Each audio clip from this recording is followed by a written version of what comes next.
Blaf, bonjour, Africains, Africaines, Afrodescendants, Afrodescendantes. Je vous salue, j'espère que vous allez bien. J'espère que, en ce début d'année, j'espère que tout se passe bien, hein. J'espère que vous avez passé de bonnes fêtes. Je voulais commencer cette année en abordant un sujet qui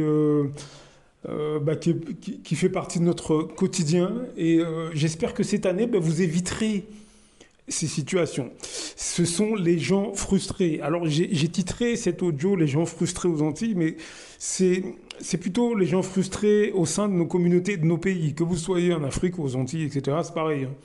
Au sein du monde noir, nous avons énormément de gens frustrés. Cette année, moi, j'aimerais qu'on aille au bout des choses. Encore une fois, je suis pas psychologue, hein, comme je l'ai déjà dit, mais il faut qu'on aille à la racine de nos problèmes pour qu'on puisse avancer. Moi, je vous dis franchement, je suis martiniquais, comme vous le savez, et ce qui se passe à la Martinique en ce moment, la vie chère, etc., moi, je crois profondément que c'est le résultat de nos comportements depuis plusieurs générations. Moi, je reste persuadé. Vous savez, quand vous êtes à la Martinique, vous voyez des gens qui ne s'aiment pas, une catégorie de Martiniquais, pas tout le monde, mais en tout cas une catégorie importante de gens qui ne s'aiment pas. Quand vous êtes à Fort-de-France, par exemple, vous regardez le visage des gens, vous regardez comment une partie des Martiniquais interagissent avec leurs semblables, on voit bien que c'est du mépris. Et donc, pendant des années, j'ai un petit peu observé, essayé de décoder ces attitudes-là, et on voit bien que c'est un mépris racial. Une partie des Martiniquais n'aiment pas leur race, n'aiment pas leur culture, ils veulent être clairs de peau, et économiquement, ils punissent leurs semblables. Alors comment ils font? Lorsqu'un Martiniquais veut acheter un terrain, une maison, etc., ce sont les premiers à le descendre, les premiers à le calomnier. Vous n'imaginez pas le nombre de Martiniquais, natifs ou d'origine, que ce soit Martiniquais à la Martinique, ou des gens d'origine antillaise en France, hein, c'est pareil, hein. Vous n'imaginez pas le temps qu'ils prennent pour montrer aux autres communautés ô combien ils sont clairs de peau. C'est extraordinaire. J'ai observé ces gens pendant longtemps. J'en ai même parlé à un certain nombre de mes compatriotes. Et ce qui est assez étonnant, c'est que personne ne veut entendre parler de ça. Nous avons des problèmes psychologiques et ça a une... ça a une... Comment dirais-je? Sur notre poids économique, ça rejaillit. Aujourd'hui, si... Et je sais, hein, que beaucoup diront que c'est un raccourci facile, mais je vous assure que si aujourd'hui les béquets en 2025 font ce qu'ils font, c'est parce que nous, nous sommes ce que nous sommes. Point barre. C'est lié à nos comportements, nos attitudes, nos manières. Nos manières. Une partie importante des afrodescendants n'aiment pas leur race, n'aiment pas leur culture, ne sont pas heureux dans leur vie. Et ils ne veulent pas que leurs semblables se sentent mieux, ils ne veulent pas que économiquement leurs semblables avancent, ils ne veulent pas que, à un niveau émotionnel, leurs semblables soient dans une mentalité plus positive. Ils ne veulent pas ce genre de choses. Par mépris, par dédain, pour d'autres, ce sera de la négrophobie, du racisme anti-noir, etc., etc., etc. Alors, si vous pensez que j'exagère, vous avez des gens qui écrivent, qui font des vidéos sur ces choses. Je vais vous passer l'extrait d'une vidéo. Alors, elle ne parle pas nécessairement des afrodescendants, mais ce sont des sentiments qui existent à l'échelle du monde. Le titre de la vidéo, c'est «Ils sont fous parce que vous avez choisi la distance». C'est sur la chaîne Média Amour. Allez voir l'entièreté de la vidéo. Je vous mets un petit extrait, on en parle juste après. Bienvenue dans la sagesse éclairée, âme bien-aimée. Avez-vous déjà remarqué à quel point cela surprend les gens lorsque vous refusez de réagir comme ils s'y attendent? Ils anticipent la colère, la frustration ou même l'indignation de votre part, mais au lieu de cela, vous restez calme, ancré et composé, ce qui les perturbe. Pourquoi? Pourquoi votre paix perturbe-t-elle leur chaos? La réponse est à la fois simple et profonde. Ils vivent dans la négativité et veulent désespérément que vous correspondiez à leur énergie. Lorsque vous ne tombez pas dans leur piège, cela crée un conflit en eux. Ces individus sont souvent mécontents de leur propre vie, alourdis par la frustration, la jalousie ou l'insécurité. La misère aime la compagnie et recherche la validation à travers les luttes des autres. En essayant de vous entraîner dans leur négativité, ils tentent d'atténuer leur propre inconfort. Mais vous, chère âme, n'êtes pas ici pour jouer à ce jeu. Vous n'êtes pas ici pour refléter leur malheur ou correspondre à leur énergie. Au contraire, vous êtes ici pour briller, pour vous élever au-dessus, pour rester fidèle à votre objectif, à vos valeurs et à votre paix. Cela les exaspère. Ils deviennent frustrés lorsque vous ne répondez pas avec colère ou ne réagissez pas de façon dramatique. Ils ont soif d'argumentation, d'une bagarre ou de tout signe que vous êtes affecté par leur négativité. Mais vous, dans votre sagesse, choisissez de ne pas leur donner cette satisfaction. C'est là que réside votre pouvoir, dans votre capacité à rester inébranlable. Les personnes qui prospèrent dans le chaos ont besoin que les autres reflètent leur comportement. Ils veulent une réaction pour pouvoir pointer du doigt et dire « Voyez-vous, vous êtes comme nous ». Mais lorsque vous ne vous engagez pas, lorsque vous restez centré et paisible, leurs plans s'effondrent. Ils se retrouvent aux prises avec leurs propres problèmes, incapables de vous utiliser comme bouc émissaire de leur malheur.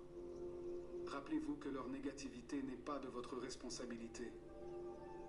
Leur tentative de vous rabaisser reflète leur lutte et non les vôtres. Vous n'avez pas à vous excuser d'avoir choisi la paix plutôt que le conflit, ou la croissance plutôt que la stagnation. Vous n'avez pas à expliquer pourquoi vous refusez de vous aligner sur leurs faibles vibrations. Concentrez-vous sur votre chemin. Vous avez tant devant vous, tant de lumière, d'abondance et de buts à embrasser. En choisissant de ne pas réagir, vous protégez votre énergie, vous préservez votre concentration et maintenez votre vibration élevée. Alors que d'autres peuvent essayer de déformer vos actions, de fabriquer un drame ou de vous entraîner dans leur chaos, vous avez la sagesse de vous éloigner. Vous savez que leurs luttes ne sont pas à vous de les supporter. Laissez-les être bouleversés, laissez-les lutter avec leurs propres émotions pendant que vous continuez à vous élever. Vous n'avez pas besoin de suivre leur manière ou de vous engager dans leur jeu. Votre authenticité transparaît et au fond, ils le savent. Leur frustration provient souvent de leur incapacité à atteindre votre niveau de paix intérieure et de conscience de soi. Leur négativité est le reflet de leur propre bataille. Au lieu d'affronter leur lutte, ils les projettent vers l'extérieur dans l'espoir de ramener les autres à leur niveau. Mais ce n'est pas votre problème à résoudre. Vous êtes ici pour inspirer à grandir et à vous élever. Ne vous enfoncez pas dans les profondeurs du drame de quelqu'un d'autre. Prenez ceci comme un rappel. Vous n'êtes pas ici pour divertir la négativité ou être le sac de frappe émotionnel de quelqu'un. Restez fidèle à vous-même. Concentrez-vous sur vos objectifs et laissez leur drame derrière vous. Le monde a besoin de votre lumière, pas de votre participation aux ombres de quelqu'un d'autre. Voilà, vous avez entendu, vous avez entendu mes amis. Allez voir l'entièreté de la vidéo, elle dure pas très longtemps, elle dure 10 minutes. Nous avons des gens qui n'aiment pas ce qu'ils sont, qui n'aiment pas leur vie. Ils n'aiment pas ce à quoi ils ressemblent quand ils se regardent dans le miroir. Et donc, ils ne veulent pas que les autres se sentent plus heureux. Ils ne veulent pas que les autres aillent de l'avant. Le souci de ces personnes, mais qu'on retrouve partout dans le monde, mais chez nous, la connotation différente, c'est que ces personnes s'en prennent exclusivement à leurs semblables. Et ces personnes les attaquent sur le terrain économique. Est-ce que vous comprenez, mes amis? C'est pour ça que je vous dis de vous former sur les questions financières, économiques, etc. Apprenez le business, apprenez le monde des affaires, apprenez tout ça. Apprenez tout ça. Apprenez tout ça, mes amis. C'est la façon de contrecarrer ces personnes, c'est en vous formant. Alors, qui sont ces personnes? Mais comme je l'ai déjà dit, ce sont des gens qui vont vous empêcher d'acquérir un terrain. Ce sont des afro-descendants comme vous, qui sont au sein de vos familles, parmi vos amis. Ils vont vous empêcher d'acquérir un terrain. Ils vont vous empêcher de développer votre entreprise. Vous passez un concours, ça les énerve. En fait, Ce qu'ils ne veulent pas, c'est que économiquement vous soyez mieux que. C'est ce qu'ils ne veulent pas. Et ça, nous avons énormément d'afrodescendants, que ce soit Afrique, Caraïbes et consorts, hein, qui par haine, par mépris, par frustration, veulent attaquer économiquement leurs semblables. Ce sont eux qui vont vous calomnier parce que vous passez un concours et que vous réussissez. Ce sont eux qui vont vous calomnier parce que vous montez une petite entreprise et que ça fonctionne. Ce sont eux qui vont vous jalouser, vous empoisonner parce que vous achetez une nouvelle voiture, etc., etc., etc. C'est-à-dire qu'ils se servent de la jalousie, du mépris, mais en fait, une jalousie et un mépris, mais en fait, qui découle de leur mal-être. Et ils dirigent ce mal-être contre vous, contre leurs semblables exclusivement. C'est ça qui les différencie d'un frustré en général.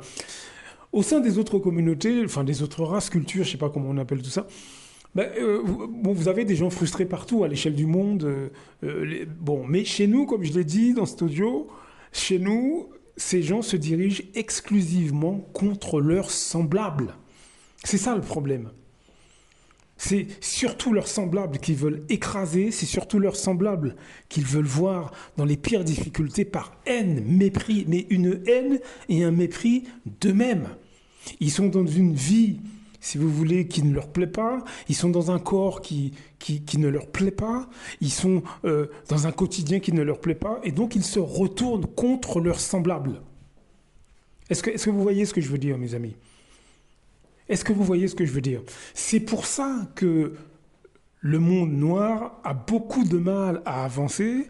C'est parce que ces personnes donc, qui existent sur toute l'échelle sociale, qui économiquement ne veulent pas que leurs semblables avancent, eh ben, ce sont eux qui aident les autres communautés à profiter du monde noir. Vous avez des présidents africains, par exemple, hein, vous avez les élus martiniquais, vous avez tout un tas de personnes, même dans votre quotidien, même à notre niveau. Ça va être le collègue antillais ou africain qui va cracher sur ses semblables dans le milieu du travail, hein, qui va casser ses semblables avec les Arabes, les Chinois, dans les cités on le voit beaucoup, hein, des Antillais ou des Africains qui crachent sur leurs origines, qui crachent sur leurs semblables avec leurs potes arabes ou africains ou chinois, pas africains, pardon, avec leurs potes arabes ou chinois. Par contre, ils vont faire la misère aux Africains, aux Afro-Antillais comme eux-mêmes. On le voit, ça, tout le temps. Hein. Voilà le problème que nous rencontrons. Hein. Est-ce que vous voyez ce que je veux dire? C'est pour ça que le monde noir n'arrive pas à avancer en réalité. Ce n'est pas les problèmes extérieurs, parce que les problèmes extérieurs, d'autres peuples subissent le racisme. Hein. Les Chinois subissent le racisme. Hein. Oui, les Arabes subissent le racisme, voire même plus que nous même. Est-ce que vous comprenez? Il y a d'autres peuples qui... Vous savez, à une époque, c'était les Italiens qui subissaient le racisme en France. Après, ça a été les gens des pays de l'Est. Alors comment on explique que ces gens aujourd'hui, d'un point de vue communautaire, s'organisent mieux? C'est parce qu'ils régulent cette espèce de mépris de soi, de dégoût de soi, ils le régulent. Nous, on ne le régule pas. Réfléchissez à ce que je viens de dire, mes amis. Blaf, à très bientôt.